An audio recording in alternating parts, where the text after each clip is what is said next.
Hello friends, स्वागत है आपका अपने यूट्यूब चैनल #क्रिएटिव आरती पोरवाल में। दोस्तों, मैं हूं आरती और आज मैं नीट स्टूडेंट्स के लिए एक बहुत बड़ी खुशखबरी लाई हूं। जी हां दोस्तों, सुप्रीम कोर्ट से एक ऑर्डर पास हुआ है नीट स्टूडेंट्स के लिए स्ट्रे वैकेंसी राउंड के लिए। इस ऑर्डर को मैं आपको विस्तार से बताऊंगी, लेकिन अभी तक अगर आपने मेरे चैनल को सब्सक्राइब नहीं किया है तो सब्सक्राइब कर लीजिए और उसके आगे जो बेल आइकन का बटन है उसे भी प्रेस कर दीजिए ताकि सारी लेटेस्ट इन्फॉर्मेशन आपको मिलती रहे। और अगर आपको ये वीडियो अच्छा लगे तो इसको लाइक और शेयर भी करिएगा। दोस्तों, मैं आपको सारी लेटेस्ट अपडेट पल पल देती रहती हूँ। जैसे ही कोई नई अपडेट आती है ऑफिशियल वेबसाइट पर, और सारी ऑफिशियल वेबसाइट की अपडेट देती हूँ, तो दोस्तों इसके लिए आप बेफिक्र रहें और बस मेरे चैनल को सब्सक्राइब कर लें और सारी अपडेट को आप सुनते रहें।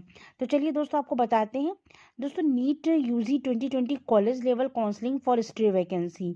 दोस्तों, आपको एक बहुत बड़ी खुशखबरी देनी है, क्योंकि honourable supreme court in writ petition civil number slam education trust and ORS versus medical council of India and ORS dated paragraph number 7 has directed. आप ध्यान से सुनिएगा। In order to ascertain the number of seats that still remain vacant after the counselling, the state government or the authority designated by the state government shall conduct manual counseling for allotment of students. After the completion counseling, the state government shall determine the number of seats that are still vacant and therefore shall forward a list of students in order of merit equaling to 10 times the number of vacant seats to the medical colleges, so that in case of any stray vacancy arising in any college, the said seat may be filled up from the said list. दोस्तों, ये बहुत बड़ी news है। आपको जैसा कि मालूम है, स्ट्रे वैकेंसी राउंड जो ऑल इंडिया कोटे का हो रहा है, इसके बावजूद अगर कोई सीट खाली बचती है तो वो स्टेट को वापस कर दी जाती है जिस स्टेट की होती है। फिर पहले क्या होता था कि वो स्टेट उस सीट को, जैसे आपको मालूम है एक सीट खाली है तो उसके लिए 10 गुना ज़्यादा जो है 10 कैंडिडेट्स को बुलाया जाता है। लेकिन पहले वो सीट ऐसे ही डोनेशन के थ्रू या किसी भी उसके थ्रू भर ली जाती थी, उसको फिल कर लिया जाता था। लेकिन अब ये सुप्रीम कोर्ट का ऑर्डर हो गया है कि उस सीट को, उस जो वैकेंट सीट है उसको बिल्कुल स्ट्रे वैकेंसी का जो प्रोसेस होता है कि अगर एक सीट खाली है तो 10 कैंडिडेट को बुलाया जाएगा, फिर मेरिट के अनुसार उस बच्चे को सिलेक्शन होगा। अब किसी भी डोनेशन की ज़रूरत नहीं पड़ेगी। बच्चों को डोनेशन जो देना पड़ता था वो नहीं दिया जाएगा। मतलब कितनी भी सीट वैकेंट हो, सारी सीट जो है मेरिट के अकॉर्डिंग ही कॉलेज में भरी जाएंगी। तो लिस्ट ऑफ स्टूडेंट्स आपको इन ऑर्डर टू मेरिट, आपको पता है कि एक से अगर 4 सीटें किसी कॉलेज में खाली हैं तो 40 बच्चों को बुलाया जाएगा, फिर मेरिट के अनुसार उन 4 बच्चों को ले लिया जाएगा। तो in case of stray vacancy arising in any college, the said seat में बी फिल्ड अब फ्रॉम द सेड लिस्ट। तो दूसरों, ये सुप्रीम कोर्ट का ऑर्डर आ गया है। कोई भी कॉलेज किसी भी प्रकार की घोटाला नहीं कर सकता है कि वो कोई भी सीट डोनेशन से या पेड सीट करके भर ले। उसको केवल मेरिट के थ्रू ही सीट को फिल करना होगा। The concerned medical colleges shall inform the state centralized counseling board but the number of vacant seats in their colleges, based on which the list of seats available for stray vacancy will be uploaded on NEET counseling website। और दूसरी चीज़ दोस्तों, ये जो seats होती थी चुपचाप भर ली जाती थी, अब ऐसा नहीं होगा। जितनी भी नंबर ऑफ सीट्स वैकेंट होगी उस कॉलेज को अपने नोटिफिकेशन में लगाना होगा बाकायदा कितनी सीट्स वैकेंट हैं।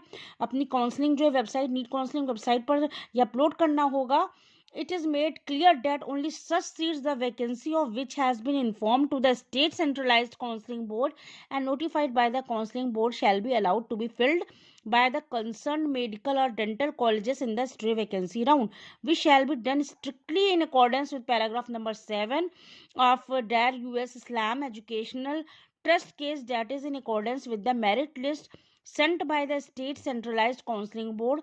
No other seat shall be allowed to be filled by the colleges under any condition. ठीक है, कोई भी सीट किसी भी कंडीशन में कॉलेज के थ्रू वैसे नहीं भरी जाएगी। सबको अलाउ करेगा कॉलेज कि आपको मेरिट के अनुसार ही उस सीट को फिल करना है। तो दोस्तों, ये बहुत बड़ी खुशखबरी है, क्योंकि पहले जो है नीट छात्रों के साथ कभी कभी ऐसा हो जाता था कि उनकी मेरिट होते हुए भी उनके पास क्वालिफिकेशन है, एलिजिबिलिटी है, फिर भी जो है उन्हें वो सीट केवल पैसों के दम पे नहीं मिल पाती थी। अगर जिसके पास पैसे हैं वो तो डोनेशन दे के ले लेते थे, लेकिन जो डोनेशन नहीं दे सकते वो बेचारे रह रह जाते थे। तो अब ऐसा बिल्कुल नहीं होगा, बिल्कुल साफ काम होगा, बिल्कुल क्लियर ट्रांसपेरेंट काउंसलिंग होगी। The state merit cum waiting list for stray vacancy round based on eligibility and amount of security fee paid up to mop up round is uploaded on NEET counselling website दी हुई है। Candidate eligible for government medical college under state quota, ठीक है, for MBBS। और दूसरी चीज जो दूसरा पॉइंट है, candidate eligible for private medical college under state and all India management quota for MBBS, ठीक है। तो ये 2 पॉइंट समझ लीजिएगा कि कैंडिडेट एलिजिबल होने चाहिए, गवर्नमेंट मेडिकल कॉलेज के थ्रू हो तो उसके लिए, और प्राइवेट मेडिकल कॉलेज के थ्रू हो तो under state and all India management quota for MBBS। Under no circumstances last date for admission will be extended, ठीक है।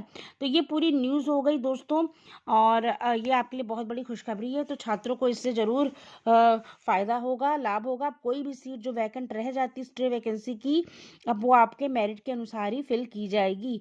तो दोस्तों ये पूरी न्यूज़ थी स्टे वैकेंसी राउंड के लिए, जो अभी अभी सुप्रीम कोर्ट ने पास किया है।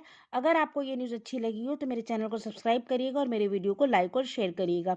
और ये जो वैकेंसीज बचती है, इसकी जैसे ही स्टे वैकेंसी राउंड के बाद कोई ऑफिशियल अपडेट आएगी, मैं आपको सबसे पहले प्रोवाइड करा दूंगी। Thank you.